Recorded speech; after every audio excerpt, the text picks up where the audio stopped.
Subscribe to my channel and press the bell icon for class notifications. आज हम लोग class 6 के math में चैप्टर 4 बेसिक ज्योमेट्रिकल आइडियाज में टॉपिक पढ़ने वाले हैं लाइन। लाइन क्या होता है? तो लाइन का डेफिनेशन होता है a line is a collection of points which can be extended indefinitely on both the sides, it has no end points. मतलब एक लाइन में कई सारे पॉइंट्स होते हैं जिसको हम लोग एक्सटेंड कर सकते हैं, यानी लाइन को हम लोग आगे बढ़ा सकते हैं जहां तक हमको बढ़ाना है दोनों साइड से, क्योंकि लाइन का कोई भी एंड पॉइंट नहीं होता है। It has no end points. Line का कोई भी एंड पॉइंट्स नहीं होता है। जैसे कि ये लाइन है, ये लाइन है, ठीक है। इसमें एक ये ए पॉइंट है, एक ए बी पॉइंट है। तो बी से भी हम लोग लाइन को बढ़ा सकते हैं हमको जहां तक बढ़ाना है, और इधर ए से भी हम लोग लाइन को बढ़ा सकते हैं जहां तक बढ़ाना है, ठीक है। तो ये ए बी एक लाइन है जिससे हम लोग बी से भी लाइन को एक्सटेंड कर सकते हैं, यानी बढ़ा सकते हैं। हमको जहां तक लाइन को बढ़ाना है वहां तक हम लोग लाइन को ले जा सकते हैं, और इधर ए से भी हम लोग लाइन को आगे एक्सटेंड कर सकते हैं, यानी बढ़ा सकते हैं, क्योंकि लाइन का कोई भी एंड पॉइंट नहीं होता है, ठीक है।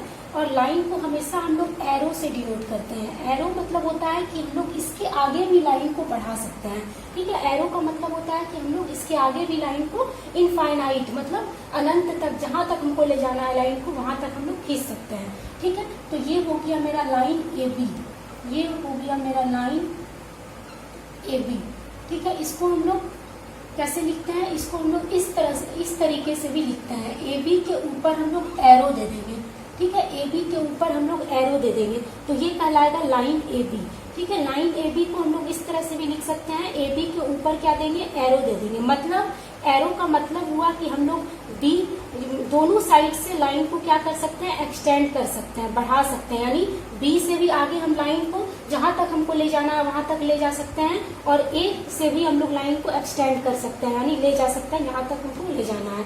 तो इसलिए ए बी के ऊपर हम लोग एरो देंगे। ये लाइन का नोटेशन है, ठीक है। एरो का मतलब होता है कि दोनों साइड से हम लाइन को एक्सटेंड कर सकते हैं, बढ़ा सकते हैं। तो हम लोग लाइन को इस तरह से लिखेंगे, ए बी के ऊपर क्या देंगे? एरो दे देंगे, ठीक है। तो लाइन का कोई भी एंड पॉइंट्स नहीं होता है, इसलिए हम लाइन को जो है दोनों साइड से बढ़ा सकते हैं, आगे एक्सटेंड कर सकते हैं। और लाइन का कोई डिफिनिट लेंथ भी नहीं होता है, ठीक है। लाइन का कोई डिफिनिट लेंथ नहीं होता है। ये line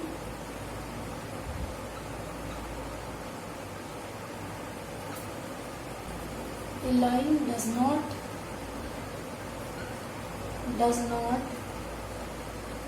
have a definite length.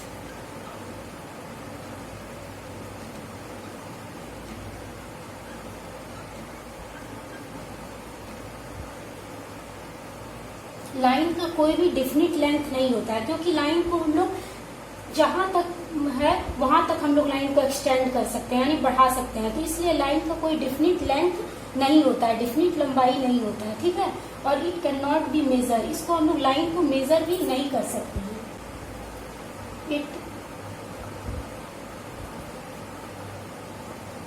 It can not be measured, यानी लाइन को हम लोग मेजर भी नहीं कर सकते हैं। अब देखिए दूसरा है इंटरसेक्टिंग लाइन, यानी इंटरसेक्टिंग लाइन किसे कहते हैं? तो if two lines have one common point they are called intersecting lines, यानी यदि दो लाइन का एक ही कॉमन पॉइंट हो तो वो कहलाता है इंटरसेक्टिंग लाइंस। मतलब दो लाइन जो है अगर सेम पॉइंट पे आके मिले, ठीक है, दो लाइन अगर सेम पॉइंट पे आके मिले तो वो कहलाएगा इंटरसेक्टिंग लाइन। जैसे कि एक ये लाइन है, ठीक है, और लाइन को हमेशा डिनोट किया जाता है एरो से, क्योंकि एरो का मतलब है कि दोनों साइड से हम लाइन को एक्सटेंड कर सकते हैं, यानी बढ़ा सकते हैं, ठीक है। तो एक ये लाइन है और एक ये लाइन है, ठीक है। और दोनों लाइन जो है एक इस पॉइंट पे आके मिल रहा है, दोनों लाइन इस पॉइंट पे आके मिल रहा है। जैसे ये है मेरा L1 लाइन और ये है मेरा L2 लाइन, और दोनों लाइन जो है मिल रहा है इस पॉइंट पे आके, इस पॉइंट पे, यानी मान लेते हैं ये P पॉइंट है, तो इस P पॉइंट पे आके दोनों लाइन मिल रहा है तो इसी को हम लोग बोलेंगे इंटरसेक्टिंग लाइन, यानी दोनों लाइन जो है वो सेम पॉइंट P पे आके मिल रहा है, तो ये कहलाएगा इंटरसेक्टिंग लाइन। कोई भी अगर दो लाइन एक पॉइंट पे आके मिले, एक कॉमन पॉइंट पे आके मिले, तो वो कहलाएगा इंटरसेक्टिंग लाइन। जैसे L1 और L2 दो लाइन है और दोनों लाइन जो है एक पॉइंट P पे आके मिलता है, तो वो कहलाएगा क्या, इंटरसेक्टिंग लाइन। तो L1 और L2 मेरा हो गया इंटरसेक्टिंग लाइन, और किस पे आके मिल रहा है, पॉइंट P पे आके मिल रहा है, तो इसलिए पॉइंट P कहलाएगा पॉइंट ऑफ इंटरसेक्शन। ठीक है, तो ये L1 एंड L2 जो है, L1 and L2 are two intersecting line, are two intersecting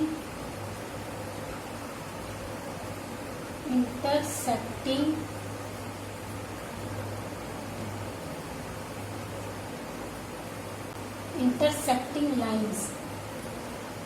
ठीक है, L1 और L2 दो इंटरसेक्टिंग लाइंस है, और पॉइंट P जो है एंड पॉइंट P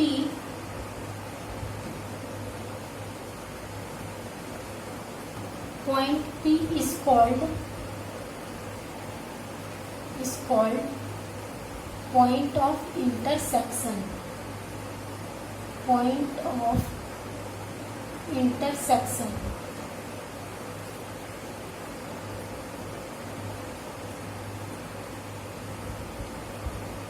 ठीक है, तो दो लाइन जो है एक कॉमन पॉइंट P पे आके मिलता है, तो इसलिए L1 और L2 क्या हो गया, इंटरसेक्टिंग लाइन हो गया। और किस कॉमन पॉइंट पे आके दोनों लाइन मिल रहा है, पॉइंट P पे आके मिल रहा है, तो इसलिए पॉइंट P कहलाएगा पॉइंट ऑफ इंटरसेक्शन।